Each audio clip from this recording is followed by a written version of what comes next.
Presidente José Ramos Horta halau visita cortesia ao Tribunal Recurso no compromete se esforço para estabelecer Tribunal Supremo Justiça. Presidente da República Hatoli Hirakni foi remata visita ao Tribunal Recurso Kaikoli sexta-feira Loronsanolo Racing Fulang Maio Tinangne.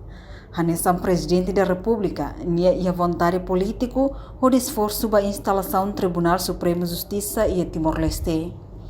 Tribunal Maio tudo de solidariedade, simpatia para o sistema judiciário, para o Presidente do Tribunal de Recurso FON. Agradecemos ao minha colega Cira, juiz conselheiro Cira Toto, também continua aí serviço do juiz conselheiro do Tribunal de Recurso e transmitimos a Cira do Presidente ao dia 20 e acelera a instalação do Tribunal Supremo de Timor-Leste.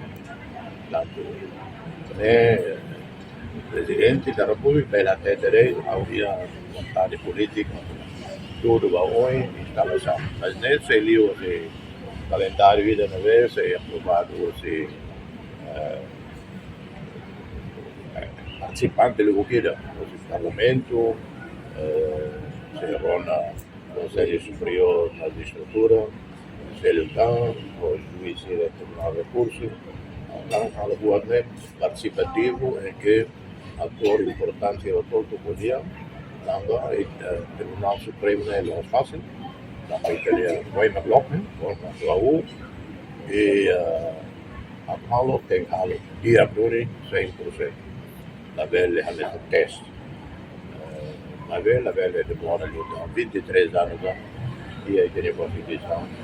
Enquanto o presidente do Tribunal Recurso, Alfonso Carmona Hatetem, mas que lá fácil atuar Tribunal Supremo Justiça ne, mas bem esse compromisso ne bem antes ne hato ona.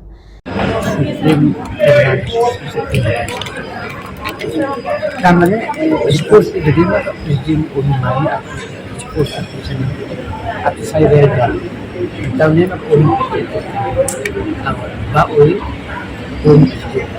ya kita sih harus kuat sampai kita posisi lah posisi ini semua posisi politik demokrat karena ya diskurs ini penting ya kalender posisi harus kuat sampai institusi berubah jauh proses now tapi kemudian tambah saya algo proses. Entretanto, visita cortesia ne participa Máximo José Juiz Conselheiro, Juiz Cira e Tribunal Primeira Instância HAT, Oficial Justiça Cira, inclui funcionário Tribunal Recurso Niang. Reportagem Cesário Souza, Televisão Timor-Post.